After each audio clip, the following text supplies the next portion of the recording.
All right, so here's the deal. I'm here in my shop. I've got the Kreg Edge, which is their domino killer. I am not currently sponsored by Kreg. This video is not sponsored by Kreg. They asked me if I wanted to do something. I explicitly said no. Just send me the tool, let me use it, I'll give my unbiased thoughts, and they agreed. So honestly, I don't even know if this is mine to keep or if I'm supposed to send it back after I use it. And it's the weekend, it just came today, so I can't really ask anybody. And it's also currently 93 degrees in this shop, so I don't really want to stand here talking to the camera. So instead, what I'm going to do is I'm going to unbox it. I'm going to use it just like I would use my Festool domino. And then the rest of what you're going to see is me after I've used it in my much less hot office. Okay, it's been about a week. I've sat with my thoughts and I'm ready to give them. So first, I want to just quickly say I was poking around a little bit online to just see what people were saying. And most of what I've read basically says that this is either the domino killer or that it's going to be some kind of like super cheap, all plastic, can't cut good joints. And I'm here to tell you that the truth is somewhere in between that. So I'm going to get into all of it, but if all you want is my TLDR opinion, it's 90% of the tool for a third of the price. Thanks for watching. Okay, now I just pulled up my notes that I took, so here we go.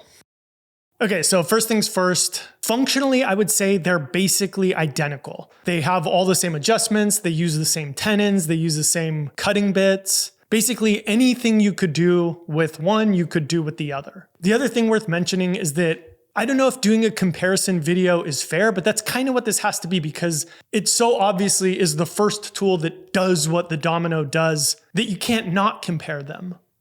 But it's really hard to be apples to apples because there's like an $800 price difference. The Kreg is sub $500, the Festool's over $1,300. So I guess it's a comparison video in terms of what they do, but I don't know, just consider all of that while I say what I say. Also, I'm coming at this from the point of view of somebody who bought and has used a Festool domino for like 12 years. Okay, so the first thing I wanted to do was just kind of get the tool in hand, play around with all the little knobs and dials and just kind of see what it felt like. Honestly, if anything, I would say that a lot of the little knobs, like how you adjust the fence, how you adjust the height setting and the depth setting, actually kind of feel a little bit more robust and a little more high end. That said, I don't think that stuff really matters. I mean, I've had the domino, like I said, for like 12 years, and literally the only thing that's broken on mine is this one little piece that you use to adjust the depth of the cut. And honestly, I could probably replace that for like 37 cents, but I'm too lazy to look into the piece. And I jammed a little piece of sandpaper in there, which seems to work fine. So I just don't really care. All that said, if you get your jollies by the feel of the little knobs, the Kreg kind of feels a little nicer. Except I would say for, and this might be the big one, the hinge mechanism. I noticed that if you lock them down and kind of crank on them, both of them have a little bit of flex. And I would say that the Kreg has a little more flex than the Festool. Again, I don't think that that's something that actually matters in day-to-day use. I think it's something that you only notice if you're doing what I'm doing, which is just unrealistically cranking on the machines for some reason. When it comes to the size and weight, they feel pretty similar. Maybe there's a slight difference if you put them on a scale, but just holding them in your hand, you're not going to really notice any difference. Probably with the battery on, I would say that the Kreg weighs a little bit more, but again, I don't think the weight of either one of them is going to be a decision maker for anybody. And I guess that kind of brings us to the elephant in the room, the battery. Okay, let's get into the meat of this whole thing. The whole reason these tools exist to actually cut stuff, right? So when it comes to results, dead even. I cut the exact same joint with both of them and they both came out great. Here's some of the things that I did notice though. So first off, I'm using tenons by a company called Tay Tools, which is cheap ones that I get off Amazon. It's a neutral third party. When it comes to the actual mortise that they cut, I noticed that the Kreg fits a little more loosely than the Festool one does. Festool one's tighter, Kreg one's a little looser. Now, on its surface, that might sound like a bad thing, but I actually prefer that. So when I cut mortises on my Festool, what I always do is plunge to one side of the line that I marked, then just move it over like a couple millimeters and plunge again.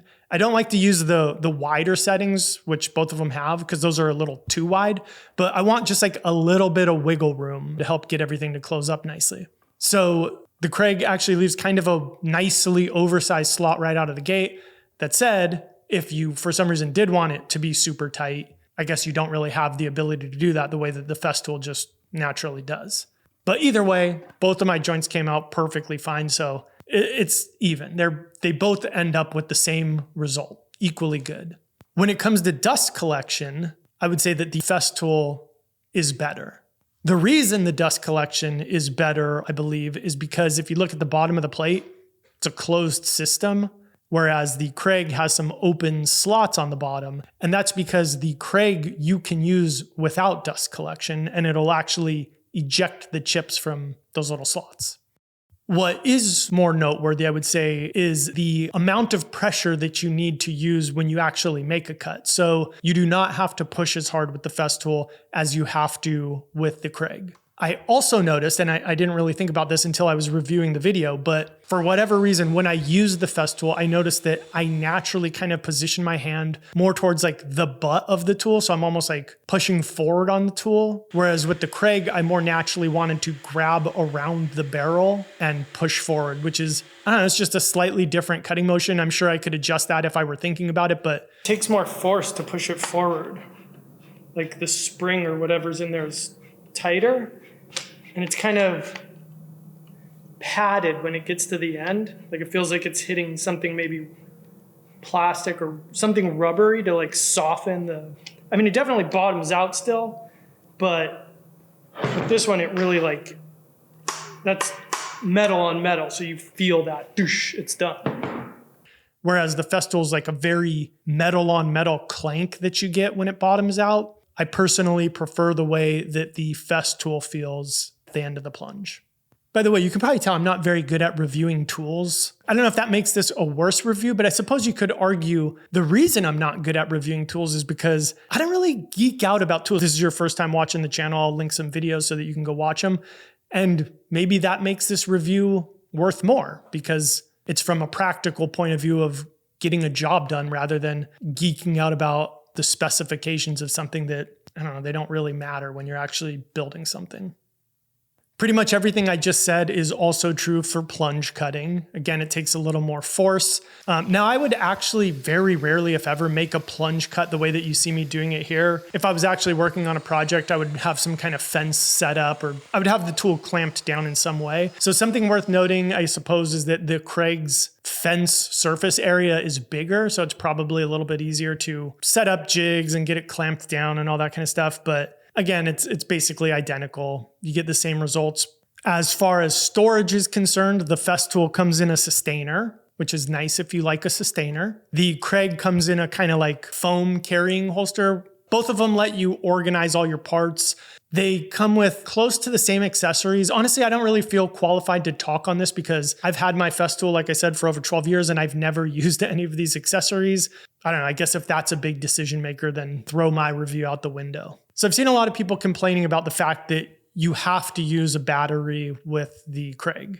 So here's kind of my weird take on it is that I actually personally prefer corded tools because I'm going to have a hose that's plugged into it anyway. That said, I've seen a lot of people complaining online as if this is like a money grab or something because now you're locked into having to buy the battery. I don't really think that carries much water because with the battery, it's $4.99 versus the corded version of the Festool I think is like $13.60 when I looked it up. I kind of think if that's your big complaint, then you're probably just looking for reasons to complain. Okay, let's get to the good stuff, the takeaways. So here's kind of the bottom line. I would say if the Domino's like an A+ tool, this is like a B+, A- tool. Like I said up top, it's 90 or 95% of the tool for basically a third of the price. I don't know if you guys are car people, but a sort of analogy that I thought about while I was using them and thinking about things over the week is if the Festool is like a Porsche 911, then the Edge is like a Corvette Z06. They're both going to get you to the exact same place. They'll do it with about the exact same speed. One of them maybe has a little more brand prestige.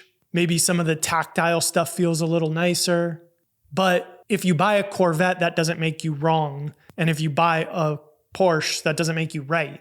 It just appeals to a different person. All that said, and even though this is an impossible task, I feel like people want to know which one they should buy. So I'm going to try to tell you which one you should buy. Again, even though it's impossible. If you're in a workshop where every day you're going to use the tool and that's going to happen for the next 10 or 15 years, that $800, like, yeah, it's a lot, but it really doesn't make a difference if you think about it over the course of those 15 years. But if you're a hobbyist or even somebody who builds 5 or 6 big projects a year and you're going to use it 10 times, you might lean a little bit more towards the Kreg. If you've never used either one of these tools and you pick up the Kreg, you're probably just going to think, oh, wow, this is a great tool and I saved a bunch of money. That said, I'm really happy that this tool is coming out because there have been other Domino killers in the past and none of them have even come close. This is the first one that legitimately comes very close. There's no compromises in what it can do. And this is going to open up the world of cutting these kinds of joints to so many people. And I think that's awesome. This thing's not going to kill the Domino, but it is going to appeal to a bunch of people who would never have bought the Domino, but might buy this. It's a Corvette and a 911. Nobody's wrong. Thanks for watching.